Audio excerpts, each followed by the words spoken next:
நாங்கெல்லாம் இருக்கும்போது இப்படியெல்லாம் கிழிச்சு காத்துல தொங்க. நான் கேட்குறேன், 2019 தேர்தலில் இந்த அம்மா தானே மாநில தலைவர். பாஜகவினுடைய தமிழக தலைவர் யாரு? தமிழிசை சவுந்தரராஜன். அப்போ வந்து யூகம்லாம் நல்லா தானே வச்சாங்க. அப்புறம் ஏன் தோத்தாங்க? 3 லட்சம் ஓட்டுக்கு மேல வித்தியாசத்துல தோத்தாங்க. அந்த தேர்தலில் வந்து இங்க மோடிக்கான எதிர்ப்பலை வந்து, அந்த எதிர்ப்பலை யாருனால வந்தது? அப்ப அந்த எதிர்ப்பலை இன்னைக்கு இல்லாம போனது யாருனால? அண்ணாமலையினால தானே.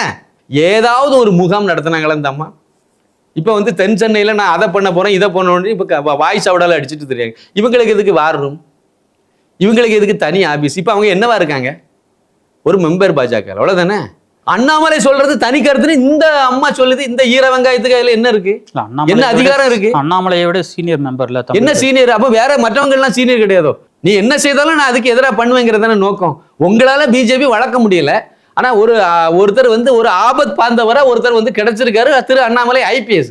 அவருக்கு கரத்தை வலுப்படுத்தணுமா இல்லப்பா? அது ஓட்டு சதவீதம்லாம் ஒரு பெரிய விஷயம் இல்லைங்கிறாங்க இவங்க. அப்ப நீங்க உருவாக்கியிருக்க வேண்டியதானே, ஒரு 25% ஆக்கியிருக்க வேண்டியதானே. நீங்க உங்களை தவிர வேற யாராவது நின்று இருந்தா கண்டிப்பா 1 லட்சமோ 1.5 லட்சம் ஓட்ட கூட வந்திருக்கும். தமிழச்சி தங்கபாண்டியன் தோல்வி தழுவக்கூடிய சூழ்நிலைக்கு மாறி இருக்கும் அது. அப்ப அதை கெடுத்ததே நீங்க தானே. உங்களுக்கு நீங்க என்ன நினைக்கிறீங்கன்னா, டெய்லி மைக்க கடிச்சிட்டு போனா போதும், நமக்கு அதான் அரசியல் நினைக்கிறீங்க.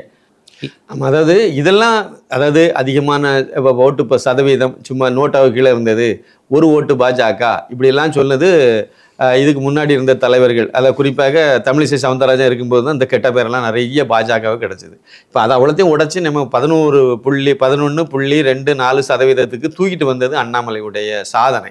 பாஜக இரட்டை இலக்கத்தில் அந்த சதவீதம் நான் ஒரு 20% மேலே போகணுன்னு தான் எதிர்பார்த்தேன். 20-22% வரைக்கும் போகிறதுக்கு வாய்ப்பு இருக்குன்னு நான் கணித்தேன். ஆனால் வந்து இதை பரவாயில்ல, இதுவும் பல மடங்கு வளர்ச்சி. தமிழிசை அவர்கள் மாநில தலைவராக இருக்கும்போது இங்கே அந்த தாமரை தமிழகத்தில் மலர்ந்தே தீரும் அப்படின்ற கோஷத்தை வந்து பெரும்பாலும் பிரபலமாக பேசப்பட்டதில்லை. ஆமாம், அந்த ஒரு கோஷம் தான் அந்த அம்மா பாஜகவுக்கு கான்ட்ரிபியூஷன் அந்த ஒன்று தான். வேற என்ன பண்ணாங்க சொல்லுங்க? ஏதாவது ஒரு பெரிய போராட்டத்தை திமுகவுக்கு எதிராக என்ன பண்ணாங்க சொல்லுங்க? ஏதாவது ஒரு மண்ணை வாரி போட்டாங்கன்னு சொல்லுங்க, ஏதாவது ஒரு இதை பண்ணாங்கன்னு சொல்லுங்க. மோடியை வந்து தமிழ்நாட்டில் வில்லனாக சித்தரிக்கிற காரணமே தமிழிசை சவுந்தரராஜன். மோடியை இவங்க கட்டமைக்கிறாங்க, இவங்க எதிர்வினை என்ன ஆட்டினாங்க? ஒரு மண்ணும் பண்ணலையே. இவங்க அண்ணன்னு சொல்லிட்டு கொஞ்சம் குழாவிட்டு தானே தெரிஞ்சாங்க. 2 மாநிலத்துக்கு கவர்னர் சார் இவங்க. ஓகே, 2 மாநிலத்துக்கு கவர்னராக இருந்தாங்க. இருக்கும்போது வந்து தமிழகத்தில் வந்து பாஜகவை எதிர்த்து பாஜக அணி, பாஜக, திமுக, அந்த அண்ணா திமுக, அப்புறம் தேமுதிக இதெல்லாம் சேர்ந்து, பாமக எல்லாம் சேர்ந்து அணி அமைச்சு இந்த அணியை விட கூடுதல் ஓட்டை வாங்கி சீட்டை வாங்கி இவர் மு.க. ஸ்டாலின் வெற்றி பெற்றிருக்காரு. வீட்டில் இவங்க 2 மாநில கவர்னர், அவங்க வீட்டில் போய் பொக்கை கொடுத்து வாழ்த்து சொன்னாங்களா இல்லையா? ஒரு புரோட்டோக்கால் படி பார்த்தா பதவி கூட ஏற்கல, அவர் வெற்றி தான் பெற்றார். வீட்டுக்கு போகணுன்னு என்ன அவசரம்? போனில் நீங்கள் ஒரு மரியாதைக்கு ஒரு வாழ்த்து சொல்லலாம், ரைட்டு, ஓகே, அதோ போதுமே. இன்னொன்று தோத்துருக்கிறது யாரு? பிஜேபி தோத்து நிற்குதுங்க. இல்லை, அந்த காலகட்டத்தில் அவங்க மாநில தலைவராக இருந்தாங்க, அதை செய்யணும். இல்லை, அது அப்போ இல்லை, கவர்னரான பிறகு உள்ள கதையை நான் சொல்றேன். இப்போ கவர்னராக 2 மாநிலத்துக்கு கவர்னராக இருக்கக்கூடியவங்க அங்கேருந்து நேராக போய் ஸ்டாலினுக்கு வீட்டில் போய் வாழ்த்து சொல்லணும்னு என்ன வந்துன்னு கேட்குறேன். அடுத்து இங்கே வந்து இவரும் ஒன்றிய அரசு கிளப்பி விட்டுருக்காங்க. இந்த திமுக, இந்த பிரிவினவாத கும்பலெல்லாம் சேர்ந்து இந்தியாவில் இல்லை தமிழகம் தனியாக ஒரு ட்ராக் போட்டுட்டு இவங்க அதுக்குன்னு ஒரு வார்த்தையை பயன்படுத்தி ஒன்றிய அரசுங்கிறத கருணாநிதி கூட அதை பயன்படுத்தலை, அதை வந்து இவங்க பயன்படுத்துகிறாங்க. இதை வந்து தமிழிசை ஏன் பயன்படுத்திச்சு? தமிழிசை பாண்டிச்சேரியில் உட்காந்து ஒன்றிய அரசுன்னு சொன்னாங்களா இல்லையா? ஏன் சொன்னாங்க? தெரியாமல் சொல்கிறாங்களா? அவங்க அறிவு கெட்டவங்களா? அவங்க தவறுதெல்லாம் வந்திருக்க வாய்ப்பு அப்படி இல்லையே. அவங்க வந்து நம்மளை விட அனுபவசாலி. பாஜகவினுடைய மாநில தலைவராக இருந்தவங்களுக்கு வந்து இந்த பொம்பளைக்கு இது தெரியாதா? இந்த வார்த்தையை சொல்றது மிகப்பெரிய தப்புன்னு அது தெரியாதா? வேணுக்குன்னு வீம்புக்கு பண்ணது, கொழுப்பு பண்ணினாங்க. அதை அடுத்து இன்னொன்று சொல்றேன். 3 ஆண்டு சாதனை, ஆளுநராக 3 ஆண்டுன்னு ஒரு புத்தகத்தை அந்த அம்மா வெளியிட்டாங்க. யார் வெளியிட்டது தெரியுமா? நக்கீரன் கோபால். அவன் யாரு? 24 மணி நேரமும் அண்ணாமலையை ஆடுன்னு சொல்லி கிண்டல் பண்ணிட்டு இருக்கக்கூடிய ஆள், மோடியை திட்டிட்டு இருக்கக்கூடிய ஆள்.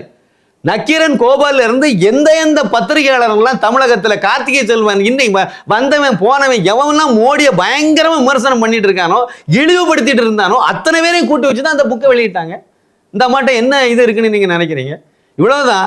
தமிழிசை சவுந்தரராஜன் தமிழக பாஜக கிடைச்ச ஒரு பெரிய அவப்பெயர். ஏன்டா கேட்டீங்கன்னா, தமிழக பாஜகவுக்கு அவப்பெயர் இந்த அம்மாவனால. இந்த ஏதாவது ஒன்று செய்தாங்கன்னு சொல்லுங்க. நான் ஒன்று கேட்குறேன். நான் இந்த அம்மா பற்றி பேச்சை எடுத்ததுனால நான் சொல்கிறேன். இவங்க வந்து பாஜக இப்போ இருக்கக்கூடிய மாநில தலைவர் திரு அண்ணாமலை ஐபிஎஸ் வந்து அதிமுகவோட கூட்டணி வச்சா 30-35 இடத்துல வெற்றி பெற்றிருக்க முடியும் அதை வந்து இவர் யூக அமைச்சர் சரியில்லைன்னு சொல்றாங்க. இல்ல அந்த கருத்தை முதல்ல முன் வச்சது வந்து முன்னாள் அமைச்சர் SP வேலுமணி அவர்கள் தான் அந்த கருத்தை ஆமா, அவர் வந்து எடப்பாடி அவர் வச்சார். சரி இருக்கட்டும், இந்த கருத்தை இவங்க கிட்ட கேட்டா கூட இவங்க வந்து அதுக்கு பதில் சொல்ற விதமா என்ன சொன்னாங்க, நான் அதாவது தேர்தல் இதுல வந்து ஒரு வியூகம் அமைக்கணும், அந்த வியூகம் அண்ணாமலை சரியா வைக்கலன்னு தானே சொல்றாங்க. அப்படித்தானே அதுக்கு அர்த்தம். நாங்கெல்லாம் இருக்கும்போது இப்படி எல்லாம் கிழிச்சு காத்துல தொங்க. நான் கேட்கிறேன், 2019 தேர்தலில் இந்த அம்மா தானே மாநில தலைவர். பாஜகவினுடைய தமிழக தலைவர் யாரு? தமிழிசை சவுந்தரராஜன். அப்போ வந்து யூகம்லாம் நல்லா தானே வச்சாங்க. அப்புறம் ஏன் தோத்தாங்க? 3 லட்சம் ஓட்டுக்கு மேல வித்தியாசத்துல தோத்தாங்க. அந்த தேர்தலில் வந்து இங்க மோடிக்கான எதிர்ப்பலை வந்து அந்த எதிர்ப்பலை யாருனால வந்தது? அப்ப அந்த எதிர்ப்பலை இன்னைக்கு இல்லாம போனது யாருனால? அண்ணாமலையினால தானே. அந்த மனுஷன் அங்கிருந்து தெருவா அலைஞ்சு திரிஞ்சு கட்டமண்ணா ஆகி இவ்வளவு தூரம் கட்சியா சந்து பொந்தெல்லாம் கட்சி கொண்டு சேர்த்ததே அண்ணாமலை தானே. தமிழிசையில எங்க வளர்க்க முடிஞ்சது? எந்த தொகுதியில வளர்த்தாங்க? இப்ப நீங்க சொன்ன பாயிண்ட்டுக்கு வரேன். இந்த வாட்டி வந்து நம்ம 11.24% ஓட்டு பாஜக வாங்கியிருக்கு. அதாவது கோயம்புத்தூர்ல வந்து 4.5 லட்சம் ஓட்டு வாங்கியிருக்காரு அண்ணாமலை. எப்பவாவது சாதனை பண்ணியிருந்தாங்களா இவங்க? இவ்வளவு பெரிய சாதனை இதெல்லாம். 11 தொகுதிகளில் பாஜக 2வது இடத்துல வந்திருக்கு. பாஜக போட்டிட்டதே மொத்தம் 22 தொகுதிகளா சின்னத்துல, தாமரை சின்னத்துல போட்டிட்டது. அதுல 11 இடத்துல 2வது இடம் வந்திருக்காங்கல்ல. அதாவது கரெக்டான வளர்ச்சின்னு சொன்னா பாஜக தான் தமிழ்நாட்டிலே அதிகமா வளர்ந்துருக்குன்னு நம்ம சொல்ல முடியும். இன்னொன்று பாண்டிச்சேரியிலையும் 2வது இடத்துல தான் பாஜக வந்திருக்கு. அப்போ அதையும் சேர்த்தீங்கன்னா 12 இடம் வந்து வருது. 81 சட்டமன்ற தொகுதிகளில் 2வது இடத்துல பாஜக இருக்கு. 81. பாமக 3 தொகுதிகளில் சட்டமன்ற தொகுதிகளில் வந்து 2வது இடத்துக்கு வந்திருக்கு. இப்படி இருக்கும்போது வேலுமணியுடைய தொகுதி தொண்டாமுத்தூர், அங்கேயே அவர் எம்எல்ஏ நிற்கும் போது வாங்கின ஓட்டை விட இப்போ கிட்டத்தட்ட ஒரு 56,000 ஏதோ ஓட்டு கம்மியாக போயிருக்கு அந்த தொகுதியில். அதில் எங்கே போச்சுன்னு நினைக்கிறீங்க? எல்லாம் பாஜக பக்கம் தானே நகர்ந்துருக்கு. எங்கே போச்சுங்கிறத விட திமுக, அந்த அதிமுகங்கிற பேரில் இருக்கக்கூடிய எடப்பாடி பழனிசாமியினுடைய அதிமுக அந்த அளவுக்கு மோசமாக தானே பெர்ஃபார்ம் பண்ணியிருக்கு. தமிழிசை சவுந்தரராஜன் அவர்கள் அதிமுக வந்து டெபாசிட் இலக்க செஞ்சிருக்காங்கல்ல, எங்க 2ஆம் இடம் பெற்று. அது தமிழிசையா பண்ணாங்க. அவங்க உண்மையை சொல்லட்டுமா, தென் சென்னையில் தமிழிசை சவுந்தரராஜன் நிற்காம அந்த இடத்துல வேறு யாராவது ஒரு ஆள் SG சூர்யாவே நின்னா கூட கண்டிப்பாக இன்னும் 1 லட்சம் ஓட்டாவது அதிகமாக வாங்கியிருப்பாங்க. அது தெரியுமா உங்களுக்கு?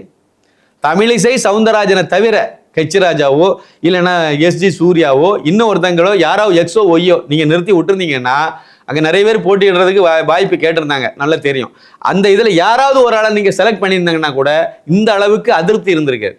நீங்கள் வேட்பாளரை அறிவித்த உடனே தமிழச்சி தங்கண்ணபாண்டியனை போய் கட்டி பிடிச்சி முத்தம் கொடுத்துட்டு தெரியுது இந்த பொம்பளை, எப்படி ஓட்டு போடுவீங்க நீங்கள்? நீங்களே நானும் எப்படி ஓட்டு போடுவோம் சொல்லுங்கள்? சாதாரண தொண்டனா நீங்கள் யோசித்து பாருங்கள், எப்படி ஓட்டு போடுவாங்க? நீங்கள் எதிரி அவங்க. அப்போ நாங்கள் வந்து நீங்கள் சண்டை போட்டுக்கிடுங்க, நாங்கள் இங்கே கொஞ்சம் குலாவோனா எவன் ஓட்டு போடுவோம் உங்களுக்கு? எதிர் சித்தாந்தம். அப்போ இது அவ்வளவு பார்த்து தானே ஓட்டு போடுவாங்க. இன்னொன்று நான் ஒன்று கேட்குறேன் சார், இன்னொன்று கேட்குறேன். கோயம்புத்தூரில் வந்து இந்த வாட்டி வந்து அண்ணாமலை 492 பூத்தில் வந்து அதிகமான ஓட்டு வாங்கியிருக்காரு. நம்பர் 1. அதாவது திமுகவை விட கூடுதலான ஓட்டில் வந்து நான் இந்த இவ்வளோ இடத்துல வந்திருக்கு. தமிழிசை சவுந்தரராஜன் இருக்காங்கல்ல, அவங்களுடைய வார்டு பூத்தை சொல்லலை, வார்டு வந்து எது சாலிகிராமத்தில் தான், சாலிகிராமம் வார்டு தான் அந்த பகுதி தான், அந்த வார்டு தான் வந்து அவங்க வீடு இருக்கக்கூடிய வார்டு. அந்த வார்டில் பாஜகவுக்கு எத்தனை ஓட்டு கிடைச்சிது? அந்த ஓட்டு அந்த வார்டில் வந்து பாஜகவுக்கு தான் அதிகமான ஓட்டு வாங்கினாங்கன்னு சொல்லுங்க அவங்கள. இல்லை அவங்களுடைய பூத்தில் அதிகமான ஓட்டு தான் பாஜகவுக்கு தான் விழுந்திருக்குன்னு சொல்லுங்க. இன்னொரு விஷயம் நான் கேட்குறேன், இதுக்கு முன்னாடி ஒரு உள்ளாட்சி தேர்தல் நடந்துச்சுல, ஆமாம், நகர்ப்புற உள்ளாட்சி தேர்தல். 2 மாநிலத்துக்கும் இந்த அம்மா கவர்னராக இருந்தாங்க. சாலிகிராமத்தில் அவங்க வீடு இருக்கக்கூடிய வார்டில் பாஜக வெற்றி பெற வைக்கிறதுக்கு என்ன ஈரமண்ணை அள்ளி போட்டாங்க சொல்லுங்க? இல்ல அந்த டைம்ல அவங்க கவர்னர் அரசியல் அவங்க ஈடுபட. ஆமா, கவர்னர் வந்து அரசியலில் ஈடுபடக்கூடாதுன்னு யாரும் சொல்லியிருக்காங்களோ? நேரே பிரச்சாரம் பண்ணக்கூடாது, தப்பு, பிரச்சாரம் பண்ண வேண்டாம். ஆனா அந்த பகுதியில் இருக்கக்கூடிய பாஜக நிர்வாகிகளை கூப்பிட்டு எப்பா இதுக்கு எனக்கு பிரெஸ்டேஜ் இஷ்யூ, இந்த இதில் கண்டிப்பா வெற்றி பெறணும், அதனால அந்த அவங்கள ஏன் பாஜகக்காரன் ஒருத்தனை இவங்களை போய் சந்திக்கவே இல்லையோ? இவங்களை ஏர்போர்ட்ல வந்து வரவேற்க போடலாம், என்ன கம்யூனிஸ்ட்காரனை வந்து வரவேற்றான்? பாஜகக்காரன் தானே வந்து இல்லை உங்களை ஒன்று பல்லாக்களை வச்சு தூக்கிட்டு போகிறதுக்கு பாஜகக்காரன் வேணும். ஆனால் பாஜக வெற்றி பெறதுக்கு வந்து அந்த தொகுதியில் அந்த வார்டில் வந்து நீங்கள் எந்த இதுவுமே முயற்சி பண்ண மாட்டேன்னா அப்போ உங்களுக்கு என்ன மாதிரியான அரசியல்? இதே மாதிரி மோடியும் அமித்ஷாவும் நினச்சா குஜராத்தை என்னைக்கே கையை விட்டு போயிருக்காங்க தெரியுமா? அவங்க பிரதமர் ஆகி டெல்லியில் போய் உட்காந்து உள்துறை அமைச்சர் ஆகி அமித்ஷா அங்கே போய் உட்கார்ந்த பிறகும் குஜராத் தேர்தல் எல்லாத்தையும் அவங்க தான் நேரடியாக பண்ணிட்டு இருக்காங்க, அங்கே உள்ள எல்லாத்தையும் கவனிச்சுட்டு இருக்காங்க. அதனால தான் பாஜக இன்னைக்கு வரைக்கும் குஜராத்தில் வந்து அந்த அளவுக்கு அசைக்க முடியாத சக்தியாக இன்னைக்கு வரைக்கும் இருக்குன்னா அங்கே அவங்களுடைய பேஸையும் கரெக்டாக பார்த்துட்டு வராங்கல்ல. நீங்கள் உங்கள் வார்டே சரி பண்ண மாட்டேங்கிறீங்க, அதுக்கே முயற்சி பண்ண மாட்டேங்கிறீங்க. 2 மாநில கவர்னராக வேற உட்கார்ந்துருந்தீங்க. சரி, இன்னொன்று கேட்க, கன்னியாகுமரி எங்கே ஏரியா? அகஸ்தீஸ்வரம் தான் அவங்களுடைய ஊர். ஒரு 15 மெம்பர் தான் அந்த டவுன் பஞ்சாயத்துக்கு.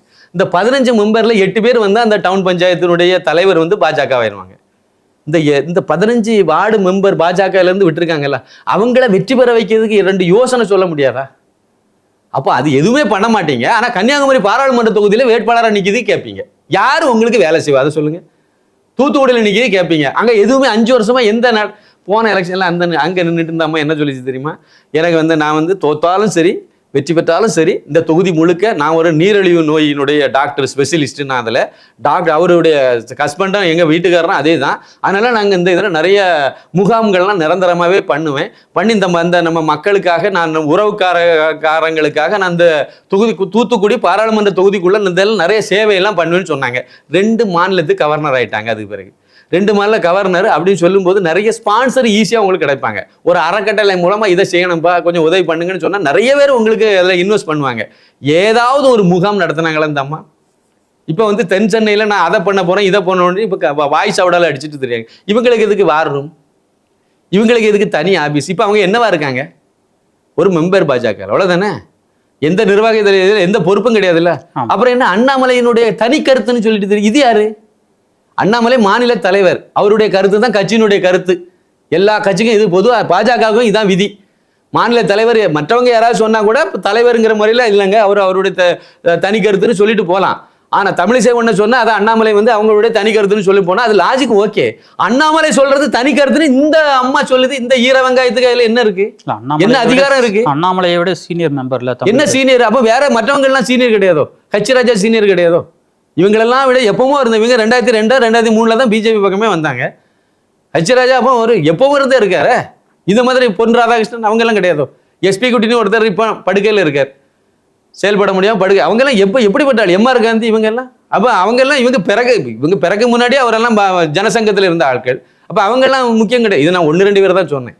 இதே மாதிரி தமிழகம் முழுக்க நீங்க எடுத்தீங்கன்னா ஏகப்பட்ட பேர் இருக்காங்க இப்போ உயிரோட இருக்கக்கூடியல. அவங்கெல்லாம் அவங்க முன்னணி ஆட்கள் கிடையாதோ? அவங்கெல்லாம் அவங்க இஷ்டத்துக்கு பேசலாமா? நான் பேசலாம் சார், நீங்க கேள்வி கேட்கலாம் சார். இந்த அம்மா பேசலாமா? அதுதான் நான் கேட்கிறேன். அப்போ உங்க நோக்கம் என்ன? நீங்க நக்கீரன் கோபால கூட்டிட்டு வந்து நீங்க புத்தகம் வெளியிடுறா, உங்களுடைய அஜெண்டா என்ன? நீ என்ன செய்தாலும் நான் அதுக்கு எதிராக பண்ணுவேங்கிறதான நோக்கம். உங்களால பிஜேபி வளர்க்க முடியல. ஆனா ஒருத்தர் வந்து ஒரு ஆபத் பாந்தவரா ஒருத்தர் வந்து கிடைச்சிருக்காரு, திரு அண்ணாமலை IPS. அவருக்கு கரத்தை வலுப்படுத்தணுமா இல்லப்பா? அது ஓட்டு சதவீதம்லாம் ஒரு பெரிய விஷயம் இல்லைங்கிறாங்க இவங்க. அப்ப நீங்க உருவாக்கியிருக்க வேண்டியதானே, ஒரு 25% ஆக்கியிருக்க வேண்டியதானே. உங்களால எதுவுமே பண்ண முடியல. உங்களால அதான் நான் கரெக்டா சொல்றதா இருந்தா கன்னியாகுமரி மாவட்டத்தில் வரைக்கும் இவங்களுக்கு இப்ப பினாமி இருக்காங்க. சம்பந்தம் இல்லாத ஒருத்தன் திடீர்னு 50 ஏக்கர் 100 ஏக்கர்னு வாங்கிட்டு கிடக்காங்க. பணம் எங்க இருந்து வருது? நீங்க கவர்னரா இருந்தீங்க, எல்லாம் பயன்படுத்தி உங்களுடைய இதுக்கு மட்டும்தான் நீங்க சம்பாதிச்சுட்டு கொள்ளை அடிச்சுட்டு வச்சிருக்கீங்க. கட்சிக்கே லாய்க்கு இல்லாத ஆளு நேட்ட கேட்டீங்கன்னு இவங்க சொல்றாங்க. அண்ணாமலை வந்த பிறகு நிறைய ரவுடிகள் எல்லாம் உள்ள வந்துட்டாங்களாம். திமுகவில் ரவுடியே இல்லையோ? சொல்ல வேண்டியதானே. ஒரு விஷயம் தெரியுமா? நான் மாநில தலைவராக இருக்கும்போது அதெல்லாம் கட்டுப்பாடோடு வச்சிருந்தேங்கிறேன். என்ன கட்டுப்பாடு வச்சிருந்தாங்க? கட்சிக்குள்ளால முதல் ஆளே இல்லை. எவன் வந்தாங்க? எத்தனை மாவட்டத்தில் நிர்வாகிகள் கரெக்டாக இருந்தாங்க? எத்தனை ஒன்றியங்களில் நிர்வாகிகள் கரெக்டாக இருந்தாங்க? கட்சி முதல் எத்தனை மாவட்டத்தில் இருந்தால் அதை சொல்லுங்க. இவங்க மாநில தலைவராக இருக்கும்போது கட்சி எத்தனை மாவட்டங்கள்ல இருந்தால் சொல்லுங்க. கரெக்டாக கிடையாது சார். இதுக்கு நான் ஒன்று சொல்றேன். இலா கணேசன் இருக்காருல்ல, அவர் 2014 பாராளுமன்ற தேர்தலில் தென் சென்னையிலிருந்து 2,49,000 ஓட்டு எதை வாங்கியிருந்தார். இந்த அம்மா எவ்வளோ வாங்கியிருக்கு? 3 லட்சம் கூட தொடலை. 2,90,000 ஓட்டு பக்கத்தில் வந்து நிற்கிறாங்க. அவ்வளோதானே. 10 வருஷம் ஆச்சு சார். 10 வருஷம் ஆச்சு. அன்னைக்கு 2014 அவ்வளோ ஓட்டு வாங்கும்போது அன்னைக்கு திமுக தனி அணி, அதிமுக தனி அணி, காங்கிரஸ் தனி அணி. இவ்வளோ பெரிய இதில் நிற்கும் போது பாஜக ஒரு அணி அமைச்சு இப்படி வந்திருக்கு. இப்போ பாஜக கூடல 2000 இவங்க இப்போ நிற்கும்போது பாஜக கூட இப்போ வந்து பாமக ஒரு வலு அன்னைக்கும் கூட தான் இருந்தாங்க. இன்னைக்கும் அவங்க தான் கூட இருக்காங்க. சரி, பாஜக அப்போ தென் சென்னையில் ஒரு நல்ல ஓட்டு இருக்குன்னு அன்னைக்கே ப்ரூவ் பண்ணிட்டு போயிட்டாங்கல்ல, இருக்குல்ல. அப்போ அதுக்கு பிறகு உங்களால் மட்டும்தானே அங்கே டேமேஜ் ஆகி கீழே போயிருக்கு. இல்லை கூடுதல் வந்திருக்கும்ல ஓட்டு. ஏன் வரல? வராமல் போனதுக்கு காரணம் நீங்கள் தானே. நீங்க உங்களை தவிர வேற யாராவது நின்றுருந்தா கண்டிப்பா 1 லட்சமோ 1.5 லட்சம் ஓட்ட கூட வந்திருக்கும். தமிழச்சி தங்கபாண்டியன் தோல்வி தழுவக்கூடிய சூழ்நிலைக்கு மாறி இருக்கும் அது. அப்ப அதை கெடுத்ததே நீங்க தானே. உங்களுக்கு நீங்க என்ன நினைக்கிறீங்கன்னா டெய்லி மைக்க கடிச்சிட்டு போனா போதும், நமக்கு அதான் அரசியல் நினைக்கிறீங்க. மக்களை பத்தி எதுவுமே செய்ய மாட்டீங்க. இவங்க வேற ஏதாவது ஒரு ஆக்கப்பூர்வமா அண்ணாமலை நடைபயணம் போனார் சார், கட்சியை வளர்த்தாரு சார். இவங்க என்ன பண்ணாங்க சொல்லுங்க? ஏதாவது ஒரு நல்லது செய்தாங்கன்னு சொல்லுங்க. இருக்காது. எதுவுமே பண்ணாம உட்கார்ந்து நல்ல கட்சியை வச்சு கட்சினால இவங்களுடைய வாழ்க்கையை வளப்படுத்திட்டாங்களே தவிர இவங்களால கட்சிக்கு எந்த விதமான நன்மையும் இல்லை. நன்மை ஏதாவது ஒரு நன்மை சொல்லுங்க. நான் தலைவியா இருக்கும்போது இதை செய்தேன், இதை கிழிச்சு தொங்க விட்டேன்னு சொல்லுங்க. ரவுடி உள்ள வந்தாங்களாம் சார். எல்லாருக்கு மேலே ஏதோ ஒரு கேஸ் இருக்கும் சார். அரசியல் தீவிரமா இருக்க எல்லாத்துக்கு பேர்லையும் ஒரு இது இருக்கும். அவன் ஒருத்தன், நான் ரொம்ப புரியுற மாதிரி சொல்றேன், ஒரு பொண்ணை நீங்க கல்யாணம் பண்ண போறீங்க அப்படின்னு சொல்லும்போது அந்த பொண்ணு நீங்க என்ன கல்யாணம் பண்றீங்களோ அதுக்கு பிறகு தான் உங்களுக்கு மனைவி. அதுக்கு முன்னாடி அவங்க எப்படி இருந்தாலும் அதை பத்தி நீங்க ஆராய்ச்சி பண்ண வேண்டிய அவசியம் இல்லை.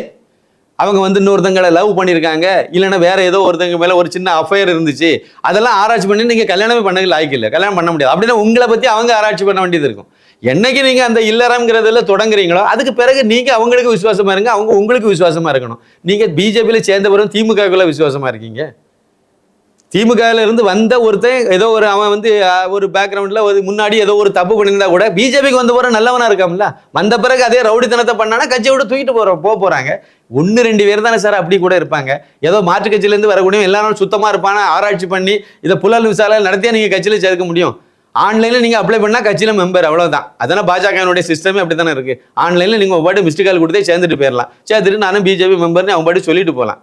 ஏதோ விதிவிலக்க எவனோ ஒருத்தன் இருந்தா கூட அது ஒரு சில காரணங்கள்னால அவன் இருக்கதான் செய்வான். இல்லை அப்படி இல்லாத அந்த அதாவது கிரிமினல் கேஸே இல்லாத ஒருத்தன் தான் இருக்கணும் அப்படின்னு சொன்னா எந்த கட்சியுமே இருக்காது.